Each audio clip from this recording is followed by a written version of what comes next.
Hey everyone, I hope everyone's doing well. I've had a number of people ask me if I had any tips for playing a gig with just a snare drum and brushes and nothing else. So I just wanted to make a little video about that in case it would be helpful for anyone. I'm still working on it myself, but it's something I have done a lot over the years.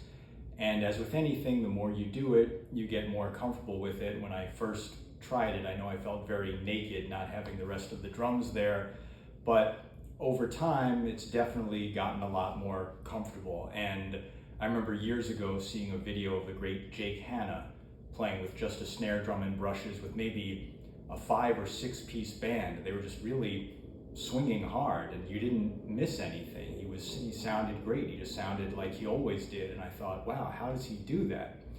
Obviously I can't do that like Jake could, but I just want to give a few ideas, things that have been helpful for me. Everyone is different. Someone might do the exact opposite of everything I'm going to say and have a great result. So these are just a few things that have worked for me. If they work for you, great. If not, do what works for you. And I'm on the road right now. I'm in a hotel room. I don't have any drums here, but I don't need them for this. This is really just a couple of concepts, things to think about.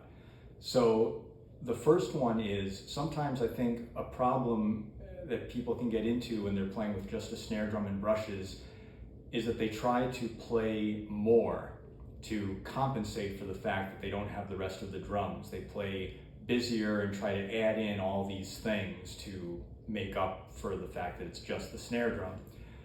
And I find that that usually doesn't work. The beat ends up getting a little obscured and you end up playing something that doesn't sound like what you would normally play when you're playing with brushes. And I think it's important to remember that even if you just have a snare drum and brushes, the rest of the band usually is going to want you to sound how you sound. They still want the function of the drums to be the same. So I think you want to try to get it as close to that as possible. So even though it might be counterintuitive, don't feel like you have to add more just because you only have a snare drum. You can really leave everything else out and usually it will be fine. Again, going back to Jake Hanna, I remember a quote of Jake saying, if drumming was math, it would be mostly subtraction.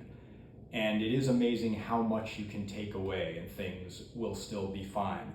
So if you just play the snare drum with brushes how you usually would, and don't try to add anything else, don't worry about the fact that you don't have the bass drum and hi-hat or any cymbals or anything, just play the snare drum part. It's usually the best way to go, I've found. And when you listen to a lot of the great jazz drummers, when they're playing brushes, often the main thing you're hearing is just the brushes on the snare drum. Obviously, there are other things going on, but most of what you're hearing are the brushes on the snare drum. So if you just do that and just pretend that the rest of the stuff is there, you're just not hearing it, it usually will work out better and sound closer to if you were just playing the gig with brushes anyway. So that would be the first thing. Don't feel like you have to overplay or get busier or do anything to compensate for the fact that you don't have the rest of the drums. And then really the only other thing is when you're going to do that, you want to really make sure that you have a good, solid, swinging brush beat because there's nothing else to rely on. If you have kind of sometimes you might play sort of these nebulous sweep sounds where there's no real articulation, but maybe depend on the hi-hat on 2 and 4 to really mark where the time is. But that's usually not going to work if you only have the snare drum and brushes. You have to be able to generate the feel and the intensity just with that. And sometimes drummers look down on brushes and think, well, that's just for ballads or playing soft or playing in the background. And if I'm playing brushes, I'm not really doing my thing. I'm not really playing. And I think that's not a great way to think about brushes. It should still be the same intensity as when you play with sticks. And if you listen, again, to these great jazz drummers, you'll hear that. I remember years ago, the clarinetist Sol Yagid told me something that I thought was a great quote, and Sol was kind of crazy, but he was perceptive in certain ways, and certainly he played with many of the greatest jazz drummers in history, like Gene Krupa, Cozy Cole, Ray Baduke. So he knew what he was talking about, and he said, you know, most drummers play heavy with sticks and soft with brushes. And it should be the other way around, because the sticks are naturally going to be a little louder, so you have to back off a bit so it doesn't become overbearing. But with the brushes, you have to put a little more into it to really get things to swing. And it's not so much a volume thing, but just really having that same intensity and presence. If you listen to recordings, some of my favorite recordings of drummers where they go back and forth between sticks and brushes, let's say Joe Jones, really with anything, but Joe Jones with Lester Young and Teddy Wilson, Prez and Teddy, Cliff Lehman with Bob Wilbur, Ralph Sutton, and Al Hall. He plays mostly brushes, but he goes to sticks now and then. Jake Hanna, again on anything, but let's say the trios with Scott Hamilton and Dave McKenna. Gene Krupa with the Benny Goodman Trio and Quartet, compare the tunes where he plays brushes with the ones where he plays sticks. And what I hear when I listen to those, it's not as if when they're playing brushes, you can't really hear the drums and there's no real beat, and then the sticks are like an explosion.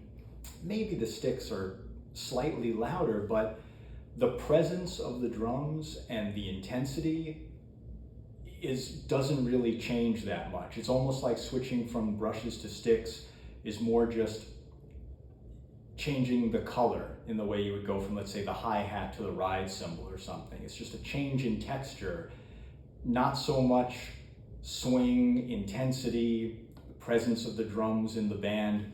So if you listen to these great drummers, they'll also get that sound in your ear.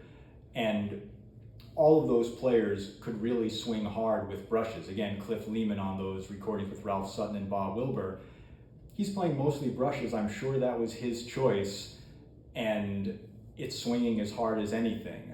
Think of Chick Webb on Don't Be That Way.